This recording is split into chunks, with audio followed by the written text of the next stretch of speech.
Very good morning dear students. कैसे हो बच्चों? सारे सारे बहुत अच्छे होंगे। घर पे रहते होंगे, घर पे अपना पढ़ाई करते होंगे और अपना और अपने परिवार का कोरोना की इस महामारी में सभी ध्यान रखते होंगे। और मास्क आप सब जरूर यूज करें। जैसे ही बाहर जाएं, जब भी बाहर जाएं, आपके परिवार वाले भी बाहर जाएं तो छींकते वक्त, खांसते वक्त मास्क का जरूर इस्तेमाल करें। बार बार हाथ धोएं।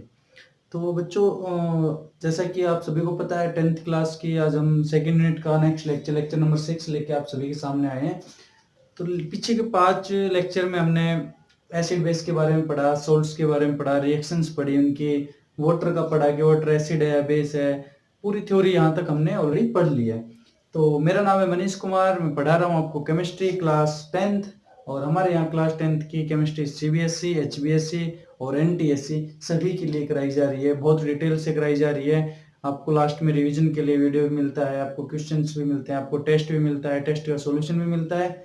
तो अगर आप नए हैं तो हमारे चैनल को सब्सक्राइब कीजिएगा और हमसे जुड़िएगा ताकि सभी वीडियोज आपको बहुत जल्दी मिल सके। तो स्वागत है आप सभी का हमारे चैनल इंसेप्शन एक आरंभ में। शुरू करते हैं आज का लेक्चर। आज का लेक्चर होगा लेक्चर नंबर 6 क्लास 10th की सेकेंड यूनिट का। तो आज का जो हमारा टॉपिक होगा वो होगा भाई strength of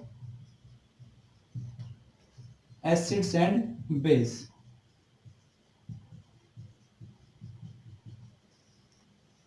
strength of acid base. देखो, स्ट्रेंथ का क्या मतलब होता है? स्ट्रेंथ का मतलब होता है ताकत, पावर। कितनी ताकत है किसी के अंदर, उसी का मतलब होता है स्ट्रेंथ। एसिड का हमें पता है, एसिड क्या होता है? एसिड वो होता है जो H पॉजिटिव रखता हो अपने पास, ज्यादा से ज्यादा H पॉजिटिव। तो अगर सीधी सिंपल लैंग्वेज में हम बात करें तो जिसके अंदर, जिस सॉल्यूशन के अंदर ज्यादा H पॉजिटिव आयन होंगे वो ज्यादा स्ट्रॉन्ग एसिड होगा, क्योंकि उसकी स्ट्रेंथ ज्यादा होगी। भाई स्ट्रॉन्ग एसिड वही तो होगा जिसमें ज्यादा H पॉजिटिव होंगे।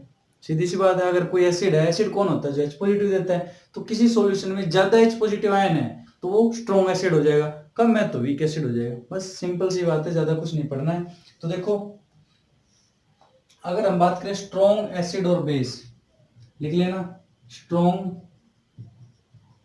Acid and base. एसिड है तो H पॉजिटिव आ जाएगा, बेस है तो OH नेगेटिव आ जाएगा। इसमें क्या लिखोगे?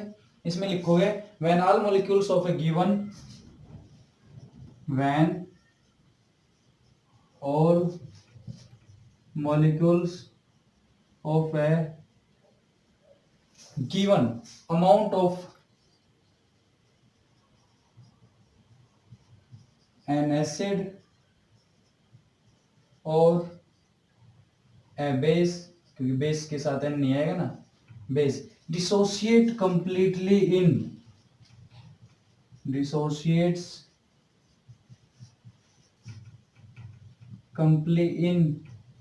in its, किसमें भाई?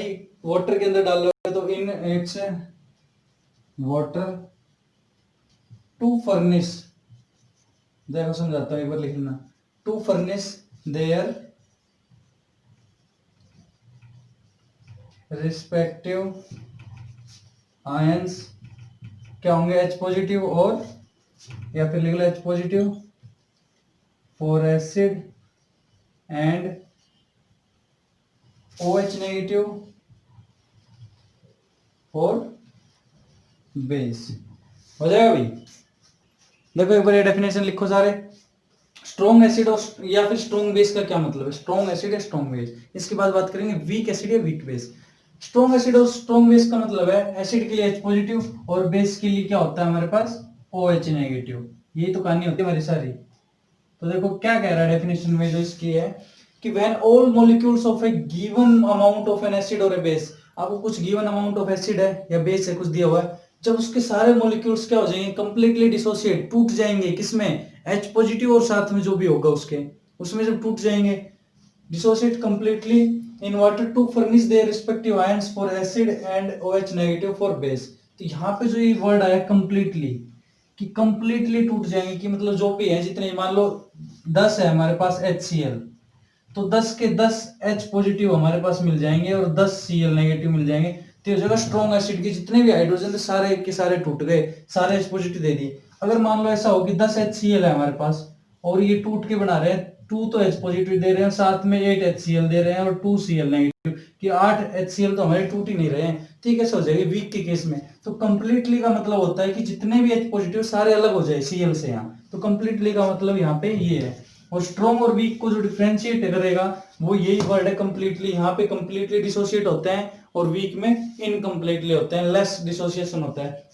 अगर एग्जांपल की बात करें तो मान लो हमारे पास ये एक बीकर है, ठीक है भाई, ये एक बीकर हमारा, ये हमने इसका पार्टीशन कर दिया, बीच में कोई मेम्ब्रेन लगा दी, ठीक है भाई, ऐसे लगा दी। अब देखो इसके अंदर ये सॉल्यूशन भरा हुआ है यहाँ पे, और यहाँ भी सॉल्यूशन भरा हुआ है। अब इसके अंदर हमने डाला आयन, मान लो एसिड डाला हमने, कोई एसिड, और ऐसे ही एक एसिड हमने डाला इसके अंदर। अब यहाँ पे एसिड देखो, यहाँ आ जाएगा हमारे पास H positive Cl negative, H positive Cl negative, H positive Cl negative, H positive, मतलब H पॉजिटिव और Cl नेगेटिव है यहाँ पे, और कुछ नहीं, इसके अलावा सारे आयन्स हैं। लेकिन अगर इधर कोई एसिड डाला हमने, यहाँ पे आ गया हमारे पास H पॉजिटिव, ये Cl नेगेटिव, यहाँ HCl भी आ गया फिर से, फिर H positive Cl negative HCl, मतलब यहाँ पे क्या हो रहा है कि कंप्लीटली डिसोसिएट नहीं हो रहा है, यहाँ पे कुछ एसिड खुद भी एसिड की फॉर्म में प्रेजेंट है, जबकि यहाँ क्या है, सारे आयंस की फॉर्म में प्रेजेंट है H पॉजिटिव और Cl नेगेटिव के। तो यहाँ पे इसमें H पॉजिटिव की अमाउंट कम होगा, मान लो ये हमने 10 HCl डाला, तो इसमें से 8 तो हमारे टूट गए H पॉजिटिव, लेकिन 2 मॉलिक्यूल्स तो HCl बच गए, कंप्लीटली नहीं हुआ ना, तो ये कैसा हो जाएगा, वीक एसिड। और यहाँ क्या है, complete dissociation, H positive Cl negative, H positive Cl negative, H positive Cl negative, तो ये कैसा होगा हमारा, स्ट्रॉन्ग एसिड। तो यही सारी कहानी है वीक एसिड और स्ट्रॉन्ग एसिड की। तो मेरे ख्याल में आपको स्ट्रॉन्ग एसिड और वीक एसिड का जो कॉन्सेप्ट है वो समझ में आ गया होगा। अभी आप लिखेंगे बहुत जल्दी से वीक बेस और स्ट्रॉन्ग बेस के बारे में, तो लिखो स्ट्रॉन्ग बेस या वीक बेस। अब स्ट्रॉन्ग और वीक का मेरे ख्याल में आपको कुछ लिखवाने की जरूरत नहीं है, लिखवा देते हैं, आप कहोगे सर ने लिखवाया नहीं, लेकिन समझ में मुझे ऐसा लगता है आपको आ गया होगा कि वीक एसिड और वीक बेस क्या होते हैं। यहाँ वीक लिख लो, weak acid and weak base, weak acid and weak base लिखो। क्या लिखोगे, when only a few molecule of, क्या, किसके, given amount of an acid, of a given amount of an acid और base dissociate in water, dissociates in water to furnish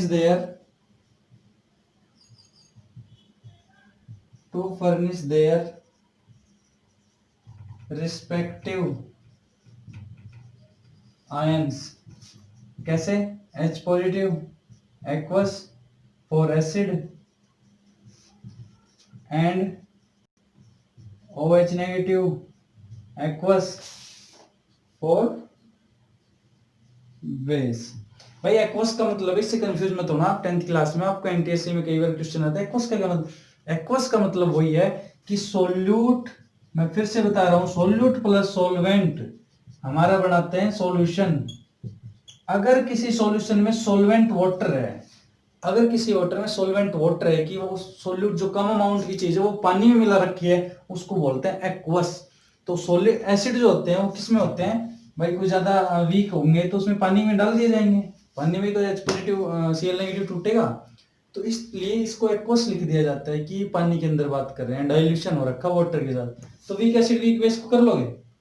अब इसको कैसे समझोगे वीक एसिड वीक बेस को, वही कहानी है कि वहां पे हमने weak acid weak strong acid देखा था, बेस के बारे में करना हो तो वहां पे OH नेगेटिव दिखा देना कि भाई ये बीकर हमारा, ये मेम्ब्रेन है, यहां मान लो हमने डाल दिया एसिड, डाला हमने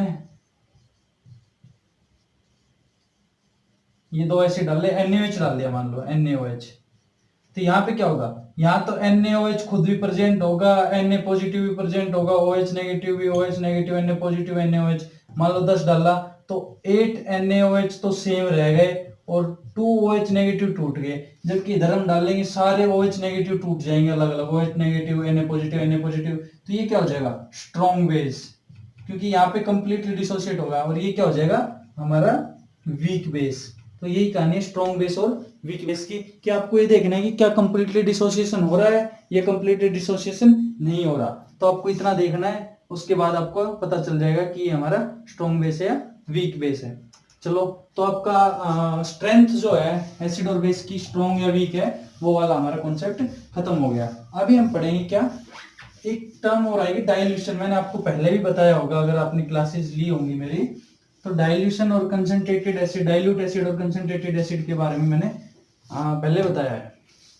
देखिए टर्म आएगी आपके पास डाइल्यूट एसिड, डाइल्यूट एसिड लिख लो, इसका डेफिनेशन लिख लेना, नोट साथ साथ बनाते रहना, ये नोट्स आपको बहुत काम आने वाले हैं। डाइल्यूट एसिड में लिखो acids which contains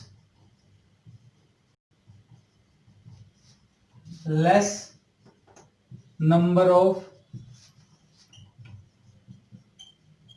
H positive ions per unit volume. Acids which contains less number of H positive ions per unit volume. ये क्या होते हैं डाइल्यूट एसिड। एक और लिख लो, उसके बाद इनको समझाता हूं मैं। अब लिखो साथ में कंसंट्रेटेड एसिड, कंसंट्रेटेड एसिड, ये होगा भाई। इसमें क्या लिखोगे, acids which contains more number of, acids which contains more number of H positive ions. भाई कई बार देखो ऐसे चार्ज दिखाते हैं तो उसको सर्कल कर देते हैं हम ऊपर लिख के। देखो लिखने का तरीका कुछ, एक बच्चे क्या करते हैं ऐसे लिख देते हैं, ये गलत है भाई। आपको चार्ज हमेशा ऐसे दिखाना होता है, H पॉजिटिव OH नेगेटिव, ये राइट मेथड है। मोर number of H positive ions किसमें, पर यूनिट वॉल्यूम में, उसको कहते हैं कंसंट्रेटेड। बस मेरे ख्याल में मुझे आपको समझाने की जरूरत नहीं है। मान लो 1 लीटर पानी है हमारे पास, 1 लीटर का हमारे ये है, देखो 2 बीकर बना दिए, ये भी 1 लीटर कैपेसिटी है इसकी, इसकी 1 लीटर कैपेसिटी है। इसमें हमने डाल दिया H positive, H positive, H positive, H positive, H positive, H positive, H positive, H positive, 1 2 3 4 5 6 7 8 9 और ये 10। इसमें हमने डाले 10 H पॉजिटिव हमने, ठीक है भाई। इधर हम डालेंगे H positive, H positive, H positive, H positive और H पॉजिटिव। इधर हमने डाले 5 H positive.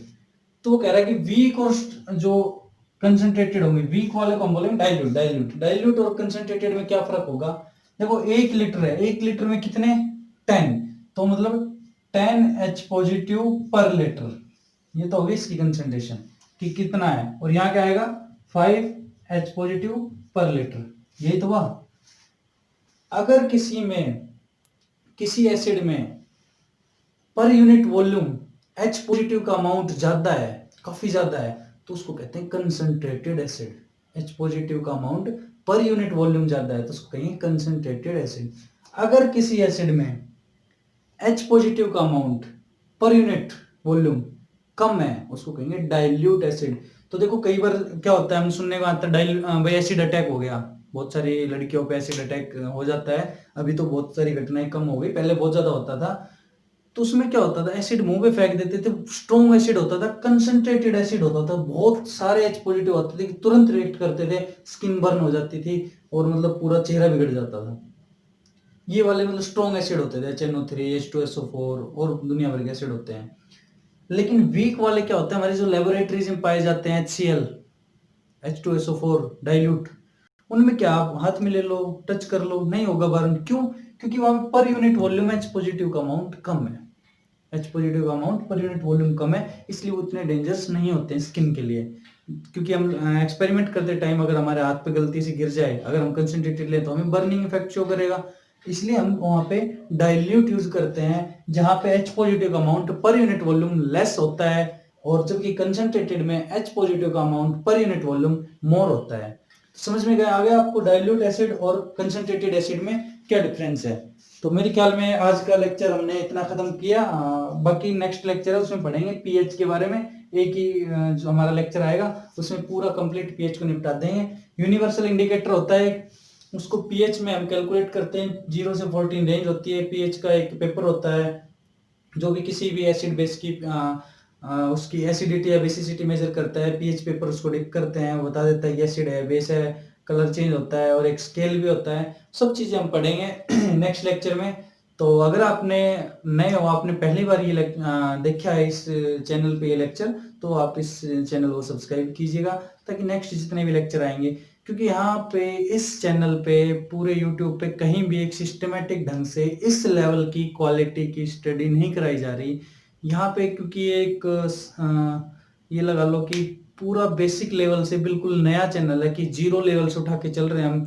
9th 10th 11th 12th 9th की 2 यूनिट ऑलरेडी हमारी खत्म होने वाली है 1-2 दिन में। 10th की भी ये अगले वीक में 9th की भी 2 यूनिट हो जाएगी, 10th की भी 2 यूनिट हो जाएगी, 12th की भी 2 यूनिट हो जाएगी और 11th की भी कोशिश करेंगे सेकंड यूनिट को खत्म करने की। तो इसलिए आपके 9th 10th 11th 12th में जितने भी आपके दोस्त भाई बंधु जो भी हैं सभी को बोल के इस चैनल पे लाओ। और जैसे 1000 हमारे सब्सक्राइबर हो जाएंगे हम लाइव आना शुरू कर देंगे। ये जो क्लास अब चल रही है ये मैं जब भी रिकॉर्ड कर रहा हूँ आपसे इंटरेक्ट नहीं कर पा रहा, लेकिन जैसे ही 1000 सब्सक्राइबर हो जाएंगे हम आपके साथ लाइव आएंगे। आप हमसे डाउट पूछोगे, हम आपको वापस आंसर हाथों हाथ देंगे। तो अगर इस फैसिलिटी को आप जल्दी लेना चाहते हो तो do subscribe and share the channel. तो मिलते हैं बच्चों अगले वीडियो में, अगले लेक्चर में कुछ नई चीजें लेके, कुछ इंटरेस्टिंग चीजें लेके। तब तक के लिए आप सभी का बहुत बहुत धन्यवाद।